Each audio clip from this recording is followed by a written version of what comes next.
नमस्कार विद्यार्थी मित्रांनो, स्वागत आहे तुमच्या माझ्या यूट्यूब चॅनल ज्ञान गंगोत्रीवर। मी तुमचा मित्र अंकित। मित्रांनो, आपण 8व्या वर्गाचा सायन्स सुरू केलेला आहे। हा सायन्स तुम्हाला NMMSच्या एक्झामला सुद्धा कामात येईल आणि ॲक्च्युली 8व्या वर्गाचा सायन्स जर तुमचं पक्कं झालं तर 9th आणि 10thला तुम्हाला प्रॉब्लेम होणार नाही। तर आपण सायन्सचा पहिला धडा बघू।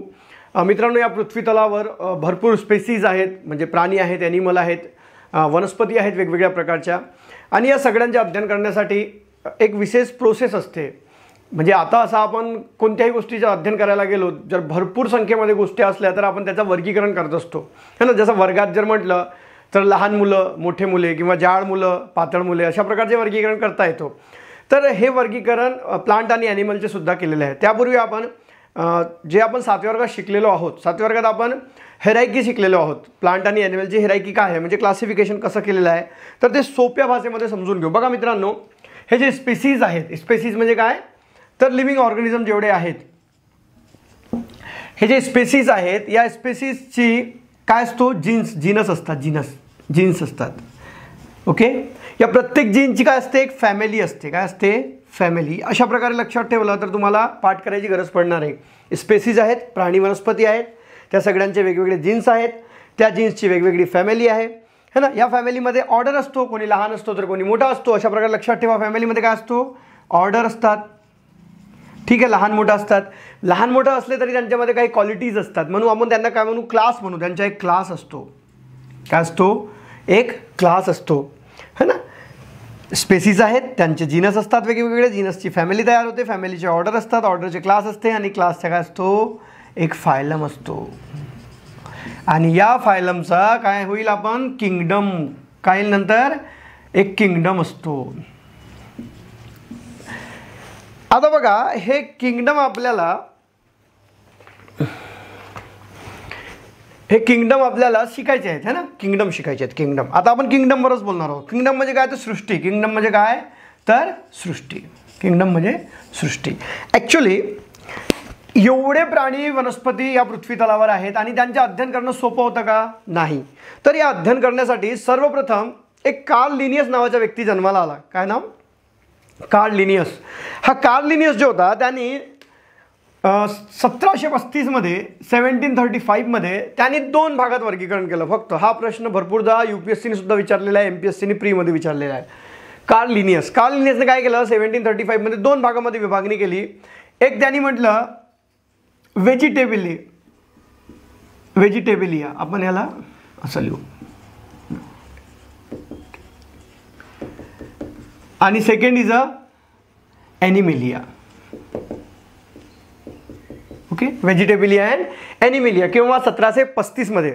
मित्रांनो, हे सुद्धा MPSCने प्रीमध्ये विचारलेलं आहे आणि NMSच्या एक्झामला पण हे प्रश्न पडलेले आहेत। बघा, कार्ल लिनियसने काय सांगितलं 1735 मध्ये, की जे प्राणी आणि वनस्पती आहेत त्यांचे वर्गीकरण 2 भागामध्येच करू। काय काय, एक व्हेजिटेबिलिया आणि एक ॲनिमिलिया, प्लांट म्हणू आपण, प्लांटी आणि ॲनिमिलिया।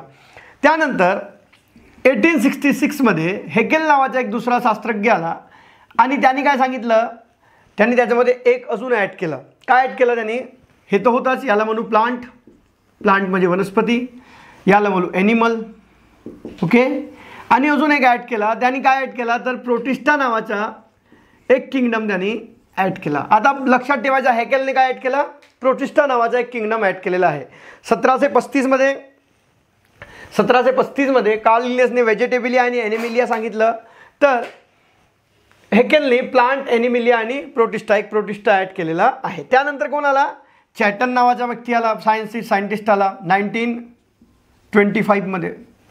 आता हा जो चॅटन होता, चॅटन या चॅटनने काय सांगितलं की नाही म्हणे, आता एवढे भाग नाही आहेत म्हणे। तो म्हणला की 2च भाग आहेत। किती भाग आहेत, 2च भाग आहेत, 3 नाही आहेत, है ना, 4 बी नाही आहेत, 2च आहेत। कोण सांगितलं त्यांनी सांगितलं एक प्रोकॅरियोट्स आहे आणि एक यूकॅरियोट्स आहे। कोण म्हणला असा, हा चॅटन म्हणला की नाही, हे जे सांगितलं व्हेजिटेबिलिया ॲनिमिलिया हे सगळं बाजूला करा, फक्त 2च भाग करा, प्रोकॅरियोट्स आणि यूकॅरियोट्स।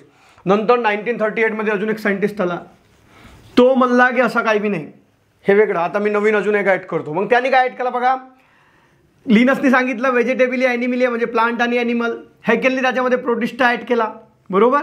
आता हा जो आला कोपलँड यांनी परत 4 डिव्हिजनमध्ये किंगडमला क्लासिफाय केलं, 4 भाग केले. किती भाग केले? 4. लिलियसने 2 भाग केले, हॅकेलने 3 भाग केले, चॅटनने 2 भाग केले, कोपलँडनी 4 भाग केले. आणि अजून एक ॲड केला, वरचे तसेच राहिले. प्लांट ॲनिमल प्रोटिस्टा तर होताच, म्हणजे प्लांट ॲनिमल प्रोटिस्टा आणि अजून एक ॲड केला मोनेरा. काय ॲड केला? मोनेरा. आता किती झाले? 4 झाले. परत आता तरी परिपूर्ण झाला का नाही? आता हे परिपूर्ण नाही आहे. म्हणजे बघा, आपण जेव्हा बायोडायव्हर्सिटी बघतो ना, बायोडायव्हर्सिटीमध्ये जैवविविधता जेव्हा बघतो आपण, तर एवढी मोठी जैवविविधता आहे ना, फार मोठी आहे. तुम्ही पाण्यात बघा, वेगवेगळ्या प्रकारचे किटाणू दिसतील तुम्हाला. तुम्ही घरी बघा, इन्सेक्ट्सची कमी आहे का? आर्थ्रोपोडा सर्वात मोठा संघ आहे तो. म्हणजे फार मोठं आहे हे. वनस्पती प्राणीचा अभ्यास करणे म्हणजे लई डोक्यावरचं काम आहे. म्हणून classification is very important thing. So बायोडायव्हर्सिटीला क्लासिफिकेशन करणे नीड होती. काय होती? आपली नीड होती. आणि बघा 2011 मध्ये सेन्ससमध्ये खानेसुमारी, मराठीत काय म्हणतात? खानेसुमारी म्हणजे जनगणना. 2011 मध्ये जनगणना केली. कोणाची जनगणना केली? वनस्पती आणि प्राण्यांची. आता तुम्ही म्हणणार सर एवढे किटाणू कसे मोजले असतील? मोजले त्यांनी पण. आणि काय सांगितलं? 87 मिलियन, 87 दशलक्ष. मिलियन म्हणजे 10 लाखाचा एक होतो, लक्षात ठेवा. 87 दशलक्ष species of living organism available आहेत पृथ्वी तलावर. हा प्रश्न NMMSला विचारलेला आहे. किती स्पेसीज आहेत अवेलेबल? 87 मिलियन. जोक नाही आहे. आता हे 87 मिलियन स्पेसीजचा अभ्यास करायचा, कसं करायचा? म्हणून त्यांनी ते हेरार्की तयार केली होती, है ना. कशी हेरार्की तयार केली होती? आता सांगितलं मी. स्पेसीज, जिनसची फॅमिली, फॅमिलीच्या ऑर्डरच्या क्लासची फायलम आणि फायलमच्या किंगडम. ओके. आता बघा, बायोलॉजिकल क्लासिफिकेशन जे सुरू झालं ते सर्वात पहिले कार्ल लिन्नेने सुरू केलं. मी आता सांगितलं 1735 2 भाग केले. व्हेजिटेबिलिया, ॲनिमिलिया. हैकल आला 1866 मध्ये. तो म्हणला नाही म्हणे प्लांट ॲनिमिलिया, अजून एक जोडा त्याच्यामध्ये, प्रोटिस्टा जोडलं त्यांनी. परत कोण आला? चॅटन आला. नाही म्हणे हे सगळं सोडा बाजूला, प्रोकॅरियोट्स आणि युकॅरियोट्स करून टाका. मग आला कोपलँड. तो म्हणे नाही 4 करा म्हणे. परत अजून एक जोडलं, मोनेरा. ओके. परत एक माणूस आला, RH विटकार. कोण आला? RH विटकार. 1920 to 1980 पर्यंत हा पृथ्वी तलावर जिवंत होता. आणि या भाऊनी सांगितलं 1969 मध्ये सांगितलं की हे 4 नाही आहेत, हे 4 नाही आहेत, हे 5 आहेत. आली उपाद अजून. हे बी पाठ करा. आता 5 झाले. आता किती झाले? 5 झाले. मग विटकारनी काय ॲड केलं? बघा, विटकारनी हे प्लांट ॲनिमिलिया, प्रोटिस्टा, मोनेरा तसंच ठेवलं. यांनी अजून एक ॲड केलं. काय ॲड केलं विटकारनी? फंगी ॲड केलं. फंगी. हा फंगी. ही फंगी बघतो आपण घरी, है ना. ब्रेडवर येऊन जाते. बघू आपण पुढे. बुरशी म्हणतो आपण याला. झाला बघा. 5 झाले. आता पाठच करून घ्यायचा. Plant animalia, protista, monera, fungi. Plant animalia, protista, monera, fungi. झालं? ओके. आता प्रश्न हा पडतो की हा जो विटकार होता याने कसं केलं असेल रे क्लासिफिकेशन? जसं मी तुम्हाला उदाहरण दिलं की मला वर्गातल्या मुलांच्या क्लासिफिकेशन करायचं आहे. मी करणार उंच मुलं वेगळे व्हा, ठेंगणे मुलं वेगळे व्हा. तुम्ही म्हणा डिस्क्रिमिनेशन आहे, हा भेदभाव आहे. उंच मुलांना जास्त भाव देत आहे तुम्ही, म्हणून वेगळा करा असं काहीतरी. तर मी म्हणणार हुशार मुलं बाजूला व्हा, गब्दू मुलं बाजूला. परत डिस्क्रिमिनेशन आला. म्हणजे कसं ना कसं क्लासिफिकेशन तर करावंच लागेल. मग विटकारने क्लासिफिकेशनचे 5 वे सांगितले. किती सांगितले? 5. किती सांगितले? 5. परत रिपीट करतो. किती सांगितले? 5. आता 5 बघा. सर्व पहिले तो बोलला की complexity of cell structure. Complexity of cell structure. Cell म्हणजे काय रे? पेशीच्या स्ट्रक्चरच्या कॉम्प्लेक्सिटी कशी आहे, पेशी कशा आहेत. तर तो म्हणला कॉम्प्लेक्सिटी ऑफ सेल स्ट्रक्चरचे 2 भाग केले. किती भाग केले? हे लई इम्पॉर्टंट आहे ना. 2 भाग आहे हे. तुम्हाला बायोलॉजीमध्ये आता भविष्यात नीटची एक्झाम देणार तरी तुम्हाला हे बेसिक आहे. बघा आता तो म्हणला एक आहे प्रोकॅरियोट्स,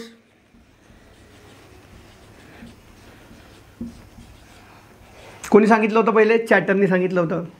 आणि एक म्हणला की युकॅरियोट्स आहे.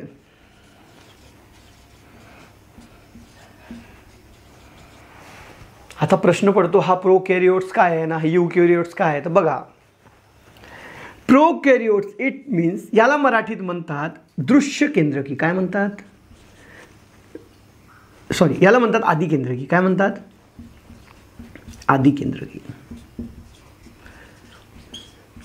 याला म्हणतात दृश्य केंद्रकी.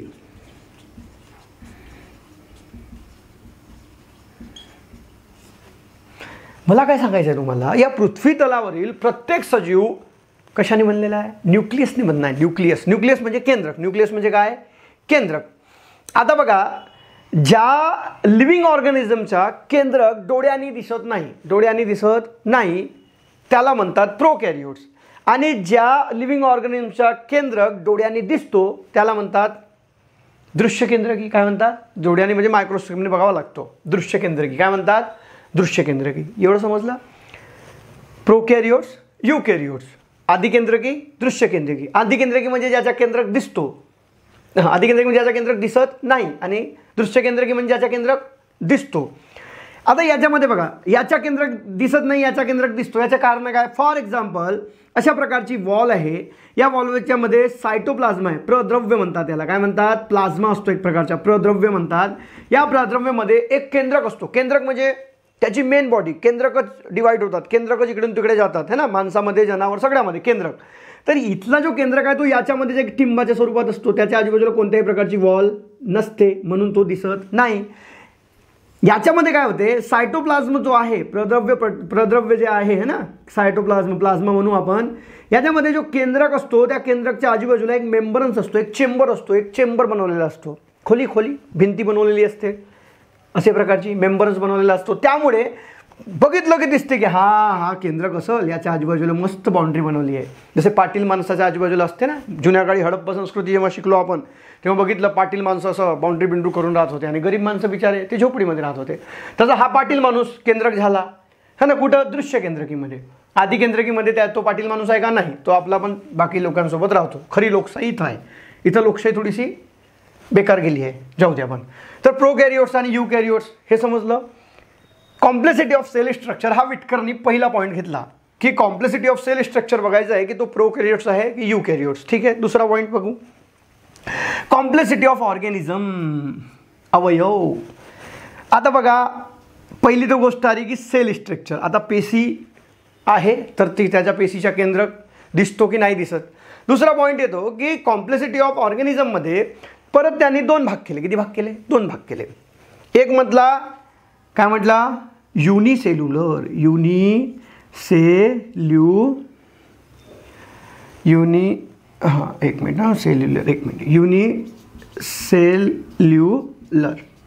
इंग्रजी अशीच असते, युनिसेल्युलर. दुसरा काय केला? मल्टीसेल्युलर.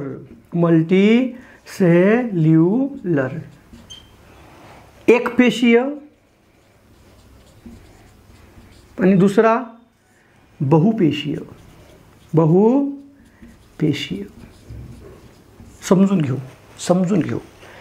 एक पेशीय म्हणजे एकच पेशी असते पूर्ण शरीरात. एकच पेशी.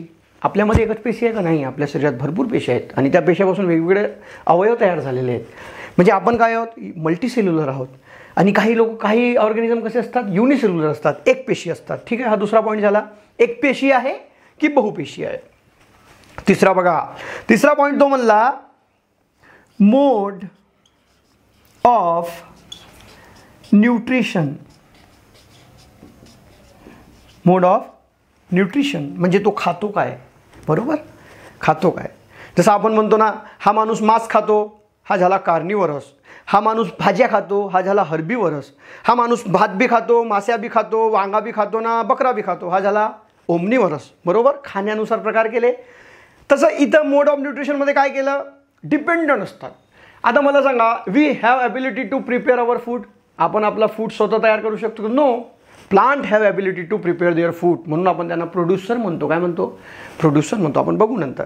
तर बघा, इथं काय म्हटलं? जे दुसऱ्यावर डिपेंड असतात. कोणावर डिपेंड असतात? दुसऱ्यावर. त्याला म्हटलं हेटेरोट्रॉफिक. काय म्हटलं? हेटेरोट्रॉफिक. जे स्वतःच्या स्वतः तयार करतात ऑटोट्रॉफिक. ऑटो तो फटफट करतो. ऑटो बघितला का स्टेशनवरून जाताना? Autotrophic, heterotrophic. आणि तिसरा प्रकार काय सांगितलं मग? आता हे तर झालं म्हणे ऑटोट्रॉफिक, हेटेरोट्रॉफिक दुसऱ्यावर अवलंबून आहे किंवा स्वतः बनवतो. अजून एक प्रकार आहे काय? आपण मेलेला जनावर फेकून देतो स्मशानात, तो सडतो ना, डिकम्पोज म्हणतात आपण. आपण घरचा कचरा फेकतो गुड्यावर, तो गुड्यामध्ये सडतो, त्याला काय म्हणू आपण? डिकम्पोज. काय म्हणू? डिकम्पोज होणे. काय होणे? डिकम्पोज होणे. डिकम्पोज होणे म्हणजे सडणे, डिकम्पोजर. तर बघा, मोड ऑफ न्यूट्रिशन म्हणून परत तीन भाग झाले. एक तर हेट्रोट्रॉपिक असेल किंवा ऑटोट्रॉपिक असेल, किंवा हेट्रोट्रॉपिक ऑटोट्रॉपिक दोन्ही असेल, किंवा डिकम्पोजर असेल, मेलेल्या पदार्थावर जगत असेल, किंवा सडवत असेल कुठेतरी आहे ना, डिकम्पोज करणे, सडवणे, कुजवणे. ठीक आहे, हे झालं. त्यानंतर बघा चौथा प्रकार आला. त्यानं म्हटलं हे तीनच नाही आहेत. हा विटकारले शहाणा होता. शहाणा म्हणजे हुशार माणूस होता. 5 क्लासिफिकेशन दिले आपल्याला. त्याने म्हटलं नाही, कॉम्प्लेक्सिटी ऑफ सेल स्ट्रक्चर झाला, कॉम्प्लेक्सिटी ऑफ ऑर्गॅनिझम झाला, प्रोकॅरियोट झाला, युकॅरियोट झाला, unicellular, multicellular, heterotrophic, autotrophic, decomposer झाला. तो म्हणला नाही, अजून एक प्रकार आहे. कोणता म्हणे? मग तो म्हणला की लाईफस्टाईल. बूट घालतो की नाही घालतो, कोट घालतो की नाही घालतो, स्मार्ट दिसतो की नाही दिसतो, या सगळ्या गोष्टी. लाईफस्टाईल कशी आहे त्याची? लाईफस्टाईलमध्ये परत त्याने 3 भाग केले. मी आताच सांगितलं तुम्हाला की plant have ability to prepare their food by themselves. प्लांटमध्ये ॲबिलिटी असते की ते स्वतःचं अन्न स्वतः तयार करू शकतात बाय फोटोसिंथेसिस. आपण शिकलेलो आहोत फोटोसिंथेसिस, स्टोमेटा, कार्बन डायऑक्साईड है ना, हे सगळ्या गोष्टी शिकलो. स्टार्च, ग्लुकोज कशा प्रकारे तयार होतो, 5व्या वर्गात शिकलो आहे आपण. तर लाईफस्टाईल बघा. आता लाईफस्टाईलची जेव्हा गोष्ट येते तर एक असतात प्रोड्युसर. काय असतात? प्रोड्युसर. पिक्चरचा प्रोड्युसर नाही रे हा. प्रोड्युसर म्हणजे जो स्वतःच्या अन्न स्वतः बनवतो, म्हणजे प्लांट. प्लांट काय आहेत? प्रोड्युसर. ॲनिमल काय झाले मग? कंझ्युमर. बरोबर. आता तांदूळ काय मी मशीनमध्ये आपल्या फॅक्टरीमध्ये तयार होते का? शेतात लावावं लागते, फोटोसिंथेसिस होते तेव्हा बनते. असं बनत नाही. म्हणजे एक झाला प्रोड्युसर, एक झाला कंझ्युमर. मग काही राहिला का रे? राहिला का? एक राहिला सॅप्रोफायटिक.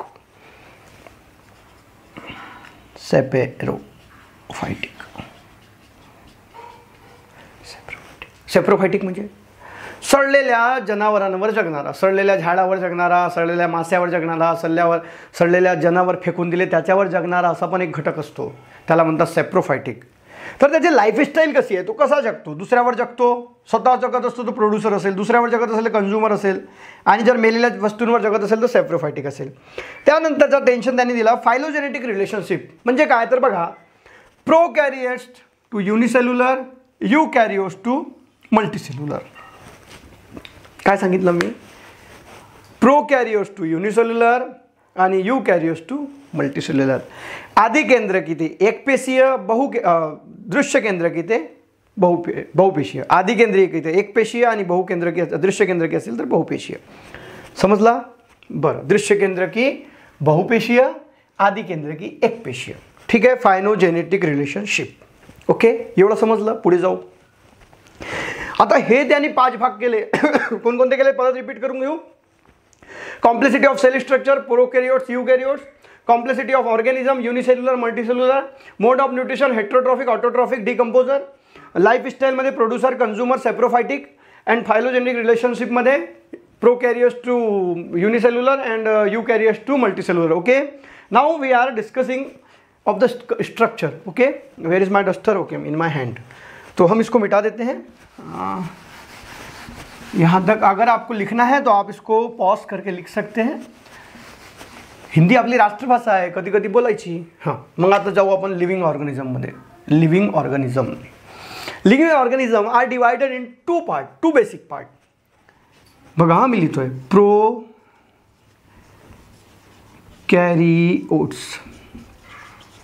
And second one is eukaryotes. ठीक आहे. आता बघा त्यांनी क्लासिफिकेशन कसं केलं. 5 हे 5चे 5 आपल्याला पाठ करायचे आहेत.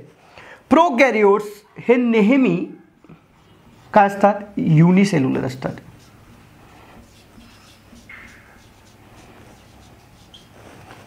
ठीक आहे. याच्यामध्ये एकच किंगडम होतो, तो म्हणजे मोनेरा. ठीक आहे. युकॅरियोट्समध्ये युनिसेल्युलर असणारा एकच घटक आहे, तो म्हणजे प्रोटिस्टा.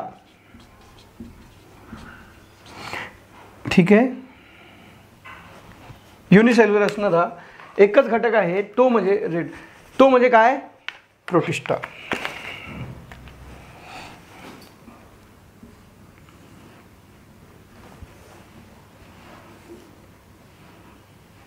हा एक झाला. बाकीचे 3 इकडे लिहितो. 5 भाग केलेले आहेत आपण. मोनेरा झाला, प्रोटिस्टा झाला, त्यानंतर प्लांटी, ॲनिमेलिया,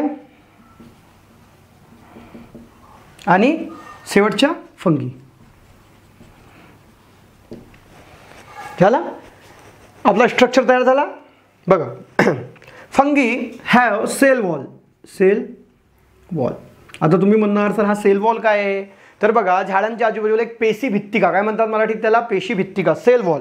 फंगीला सेल वॉल असते, पण हे फोटोसिंथेसिस करत नाही, हे प्रकाश संश्लेषण करत नाही, कारण हे दुसऱ्यावर जगणारा ऑर्गॅनिझम आहे. ते आपण बघू, त्यांचे कॅरेक्टरिस्टिक काय आहेत ते सगळ्यांचे बघू. प्लांटिया फोटोसिंथेसिस करतात, सेल वॉल पण असते. ॲनिमलला सेल वॉल नसते आणि फोटोसिंथेसिस करत नाही, हे हेटेरोट्रॉफिक आहेत. ठीक आहे, ओके. यांच्या प्रकार हर्बीवरस, कार्निवरस आणि ओमनिवरसमध्ये आपण याला क्लासिफाईड करू शकतो. ठीक आहे, तर एवढं समजलं असं मी ग्राह्य धरतो आणि आपण पुढे जाऊ. आता आपण एकाचे काहीतरी जे फीचर्स आहेत ते बघून घेऊ. पहिला मोनेरा. तर बघा जेव्हा तुम्हाला विचारला गेला तर मोनेराला पहिले आपण बघू की कॉम्प्लेक्सिटी ऑफ सेल स्ट्रक्चरमध्ये मोनेरा कुठे येतो. कॉम्प्लेक्सिटी ऑफ सेल स्ट्रक्चरमध्ये मोनेरा येतो प्रोकॅरियोट्समध्ये. कशामध्ये येतो, प्रोकॅरियोट्समध्ये येतो. त्यानंतर आपण बघू कॉम्प्लेक्सिटी ऑफ ऑर्गॅनिझममध्ये मोनेरा कुठे येतो, तर युनिसेल्युलर आहे. काय आहे तो, युनिसेल्युलर आहे. काय आहे, युनिसेल्युलर आहे. आणि आपण त्यानंतर अजून काय फीचर्स सांगता येतील. मग मोड ऑफ न्यूट्रिशन काय मोनेराचा, मोड ऑफ न्यूट्रिशन काय मोनेराचा, तर हा हेटेरोट्रॉफिक पण आहे आणि ऑटोट्रॉफिक पण आहे. तुम्ही आता तुमच्या पुस्तकात उदाहरण दिलं आहे की take a curd 1 spoon of curd, दह्याचा 1 चम्मच घ्या, त्याला काचपट्टीवर ठेवा, मग असं ते मायक्रोस्कोपनी बघा, मग तुम्हाला तिथं बिलबिलांनी एक लहानसा कीटक दिसेल, त्याला म्हणतात लॅक्टोबेसिलस. काय म्हणतात, लॅक्टोबेसिलस. दह्यामध्ये असतो तो मोनेरा, हा कुठं असतो, दह्यामध्ये. पण तो घातक आहे का नाही, तो चांगला आहे. पण खराबवाले पण असतात. साल्मोनेला टायफॉइड होतो त्याने, salmonella typhi. Streptococcus pneumoniae, स्टेफायकोकस areas है ना. त्यानंतर ट्रेपोनेमा पॅलेडियम, वायब्रिओ कॉलरा नावाचा रोग होतो. हे सगळे कशाचे उदाहरण आहेत, मोनेरासचे आहेत. कशाचे आहेत, मोनेरास. मोनेरा पाठ करताना बेटा 3 यस लक्षात ठेवायचे. स्टेफायकोकस न्यूमोनी, स्ट्रेप्टोकोकस एरियस, आपला स्ट्रेप्टोकोकस न्यूमोनी आणि स्टेफिलोकोकस एरियस, स्ट्रेप्टोकोकस न्यूमोनी आणि साल्मोनेला टायफी. हे 3 यस लक्षात ठेवा. टीचा ट्रेपिनोमा पॅलेडियम, ठीक आहे. वीचा वायब्रिओ कॉलरी है ना. एलच्या काय रे, लॅक्टोबेसिलस, एक सांगितलंच मी लॅक्टोबेसिलस. अशा प्रकारे हे लक्षात ठेवा. म्हणजे तुम्हाला एक्झाममध्ये विचारलं आहे की खालील दिलेल्या नावापैकी कोणता नाव हा मोनेरामध्ये येतो, तर पटकन सांगता यायला पाहिजे हां हा मोनेरा आहे सर, पुस्तकामध्ये पेपरमध्ये टिक करायला. NMMSला लई प्रश्न येतात असे है ना. टिक पटकन हे पाठच करून ठेवायचे. SSS वी पण आहे, वायब्रिओ कॉलरी. ओके ठीक आहे. TLV, हां सी पण आहे, कॉलेस्ट्रेडियम टिटेनी हे पण आहे. TVLC लक्षात ठेवा, SSS TVLC. हे झाले, हे मोनेराचे प्रकार आहेत. मोनेरा काय हेटेरोट्रॉपिक पण आहे आणि ऑटोट्रॉपिक पण आहे. युनिसेल्युलर आहे आणि तो प्रोकॅरियोट्स आहे. प्रोकॅरियोट्स म्हणजे डिस्टिंक्ट न्यूक्लियस नसतो. न्यूक्लियस हा डिस्टिंक्ट नसतो. डिस्टिंक्ट म्हणजे रे दिसणारा नसतो. प्रोकॅरियोट्समध्ये डिस्टिंक्ट न्यूक्लियस नसतो. मी तुम्हाला सांगितलंच प्रोकॅरियोट्स म्हणजे आदिकेंद्र की ज्याच्या केंद्रक दिसत नाही. डिस्टिंक्ट न्यूक्लियस इज अब्सेंट है ना. अब्सेन्स ऑफ डिस्टिंक्ट न्यूक्लियस तुम्ही इंग्रजीमध्ये कसं पण लिहू शकता. ठीक आहे, एवढं समजलं. मोनेरा झाला. बघा इथं लिहून ठेवलं आहे विदाऊट डिस्टिंक्ट न्यूक्लियस. हे एक तर युनिसेल्युलर आहे, दुसरा हा हेटेरोट्रॉपिक आणि ऑटोट्रॉपिक दोन्ही आहे. ओके लक्षात राहील. त्यानंतरचा भाग आहे प्रोटिस्टा. काय आहे, प्रोटिस्टा. बघा आता प्रोटिस्टा हे काय आहे बेटा, युनिसेल्युलर आहे. हे लिहिलं आहे प्रोटिस्टा काय आहे, युनिसेल्युलर आहे.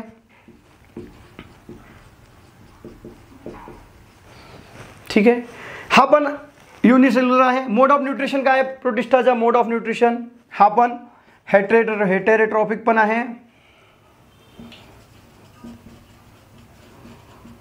आणि ऑटोट्रॉपिक पण आहे. कन्फ्यूज व्हायचं काम नाही. ठीक आहे, हेटेरोट्रॉपिक पण आहे, ऑटोट्रॉपिक पण आहे. बरोबर, युनिसेल्युलर आहे. हे लिहून ठेवलं आहे प्रोटिस्टा. डिस्टिंक्ट न्यूक्लियस असेल का, युकॅरियोट्स आहे म्हणजे असेल. दृश्य केंद्र काय आहे, डिस्टिंक्ट सेल आहे है ना. काय आहे तो, त्याचा जो न्यूक्लियस आहे तो इनक्लोज असतो. Nucleus is enclose. इनक्लोज म्हणजे काय रे? Enclose in cell membranes. Chamber असतो एक चेंबर. मेंबर्स म्हणजे प्रदव्य प्रतल. हा केंद्रक आहे, याच्या आजूबाजूला असा प्रदव्य प्रतल तयार झालेला आहे. सायटोप्लाझ्मामध्ये केंद्रक आहे, त्याच्या आजूबाजूला एक चेंबर तयार झालेला आहे, म्हणजे युकॅरियोट्स. तर आपण काय म्हणू? Protistas are eukaryotes. They are unicellular, they are heterotrophic and autotrophic. Okay, is that clear? हां, याचे प्रकार मग अजून बघा. अजून एक पॉईंट आहे याचा, की हे लोकोमोशन करतात. लोकोमोशन करतात म्हणजे हालचाल करतात. यांना कशाभिका असते, म्हणजे हेअर लाईक सिलिया, म्हणजे लहान लहान केस असतात चालायला. कोणाला? प्रोटिस्टाला, है ना. हे पॉईंट लक्षात ठेवायचा. Whip like flagella, whip like flagella, है ना. Hair like cilia and whip like flagella. लोकोमोशनसाठी हे अवयव त्याला असतात प्रोटिस्टाला. कोणाला असतात?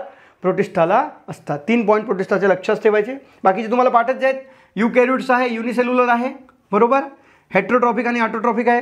म्हणजे या पॉईंटवरून हे कळते. कॉम्प्लेक्सिटी ऑफ सेल स्ट्रक्चर विचारलं तर म्हणायचं युकॅरियोट्स आहे प्रोटिस्टा. कॉम्प्लेक्सिटी ऑफ ऑर्गॅनिझम विचारलं तर म्हणायचं युनिसेल्युलर आहे, बरोबर आहे. मोड ऑफ न्यूट्रिशन विचारलं तर म्हणायचं हेटरोट्रॉफिक आणि ऑटोट्रॉफिक आहे. किती सोपं आहे ना. ओके, समजलं? बरं.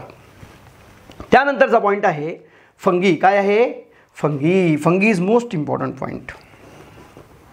बरं, प्रोटिस्टाचे प्रकार बघून घेऊ. प्रकार याचे तर बघितले आपण, है ना. आता प्रोटिस्टाचे पण प्रकार बघू. ऑटोट्रॉफिक कोण आहे, हेटरोट्रॉफिक कोण आहे. प्रोटिस्टामध्ये हेटरोट्रॉफिक कोण आहे? अमिबा. काय आहे? अमिबा. अमिबा, है ना. इरेग्युलर शेप असतो अमिबाचा. अमिबाचा शेप कधी डिसाइडेड आहे का? एवढं असाच राहील, गोलच राहील? नाही. अमिबा कसाही रूप बदलतो. असा राहील किंवा असा राहील, है ना. अमिबाचा रूप बदलत राहतो, कसाही राहू शकतो अमिबा, ठीक आहे. इरेग्युलर शेप असतो. आणि अमिबा काय? हेटरोट्रॉफिक आहे, दुसऱ्यावर अवलंबून असतो. पॅरामोसियम. पॅरामोसियम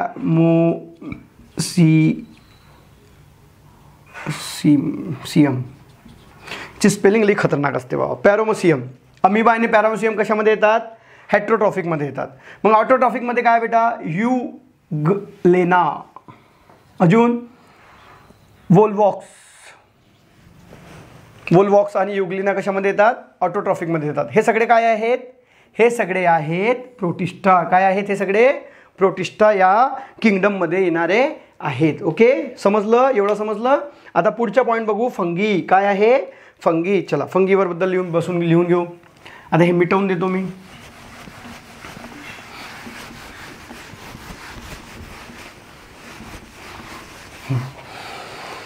याच्यामध्ये पण तेच पॉईंट यायला पाहिजे. फंगी काय आहे? युकॅरियोट्स आहे. फंगी काय आहे? युकॅरियोट्स आहे. अजून नॉन ग्रीन आहे, म्हणजे फोटोसिंथेसिस करत नाही. म्हणजे ऑटोट्रॉफिक असेल का? मग ऑटोट्रॉफिक असेल का? नाही. ज्याच्याकडे क्लोरोफिल असतो, जे हिरवे असतात तेच फोटोसिंथेसिस करतात, आणि जे फोटोसिंथेसिस करतात तेच काय असतात? प्रोड्युसर असतात. तर फंगी प्रोड्युसर आहे का? नाही. Fungi it's depend on decaying organic matter. They take their food from decaying organic matter. सडलेल्या कार्बनी पदार्थावर फंगी जगतात. सडलेला. तुम्ही ब्रेड घ्या, ब्रेड ठेवा त्याला 3-4 दिवस, त्याच्यावर तुम्हाला फंगी दिसेल. त्या फंगीला बघा मायक्रोस्कोपनी, तुम्हाला दिसेल नॉन ग्रीन आहे, है ना. कशी आहे ती? नॉन ग्रीन आहे. युकॅरियोट्स आहे, त्याचा केंद्रक दिसतो, नॉन ग्रीन आहे, ठीक आहे. आणि युनिसेल्युलर आहे की मल्टीसेल्युलर आहे? मल्टीसेल्युलर आहे. कशी आहे ती? मल्टीसेल्युलर, म्हणजे बहुपेशी आहे. कशी आहे ती? फंगी काय आहे? मल्टीसेल्युलर आहे. ओके, अजून काय? याला सेप्रोट्रॉप्स असं सुद्धा म्हणतात. सेप्रोट्रॉप्स काय म्हणतात? सेप्रोट्रॉप्स म्हणजे सेप्रोफायटिक आहेत. हे कसे आहेत? सेप्रोफायटिक म्हणजे जे डिकाइंग ऑर्गॅनिक मॅटरवर जगतात त्यांना आपण सेप्रोफायटिक म्हणतो. काय म्हणतो? डिकाइंग म्हणजे काय बेटा? सडलेल्या कार्बनी पदार्थावर जगतात, त्यांना आपण सेप्रोफायटिक असं म्हणतो, ठीक आहे. बरं, अजून फंगीबद्दल काय सांगता येईल? फंगीला सेल वॉल असते. काय असते? सेल वॉल असते आणि ती टफ असते. कशी असते? टफ असते. त्याला नाव आहे कायटिन. काय नाव आहे? कायटिन. आणि ही कायटिन काय? एक प्रकारचा शुगर आहे. काय आहे? शुगर आहे, साखर आहे. तुम्ही म्हणणार सर साखर आहे? हो, यस, ग्लुकोज आहे. हे सगळ्या या पृथ्वी तलावर प्रत्येक गोष्ट ही साखरपासून बनलेली आहे, प्रोटीनपासून बनलेली आहे ना. भविष्यात तुम्हाला सगळं शिकवलं जाईल. तर सेल वॉल जे आहे ते कायटिनपासून बनलेली आहे. कशाची? फंगीची. तर कायटिनपासून बनलेली आहे. शुगर आहे. कायटिन काय आहे? शुगर आहे. अजून काय सांगता येईल फंगीमध्ये? थ्रेड लाईक थ्रेड असतात. थ्रेड म्हणजे काय रे? कापसाचे तंतू असतात. कापसाचे तंतूसारखे दिसतात ते, कापसाचे तंतू नसतात, कापसाचे तंतूसारखे दिसतात. जर मायक्रोस्कोपने बघितलं ना एवढे केंद्रक दिसतील तुम्हाला त्याच्यामध्ये. न्यूक्लियस दिसतात, भरपूर न्यूक्लियस प्रेझेंट असतात फंगीमध्ये, भरपूर न्यूक्लियस असतात. ठीक आहे, इथपर्यंत आपण बघितलं. आता बघा हे जे क्लासिफिकेशन आहे त्यानंतर अजून पुढे जाऊन अजून क्लासिफिकेशनचे प्रकार आलेले आहेत. ते पुढच्या वर्गात तुम्हाला सगळे शिकायला भेटतील. पण हे बायोलॉजिकल क्लासिफिकेशन तुम्ही लक्षात ठेवा. जे विटकारने सांगितलेले आहे त्यांनी 5 भाग जे केलेले आहेत हे 5ही लक्षात ठेवा की त्यांनी complexity of cell structure, complexity of organism, mode of nutrition, lifestyle and phylogenetic relationship जे सांगितलं आहे ते सगळं लक्षात ठेवा. या व्हिडिओला पॉज करून बघा, लिहून घ्या. यानंतरचा जो अर्धा धडा आहे तो आपण दुसऱ्या व्हिडिओमध्ये बघणार. धन्यवाद. वंदे मातरम.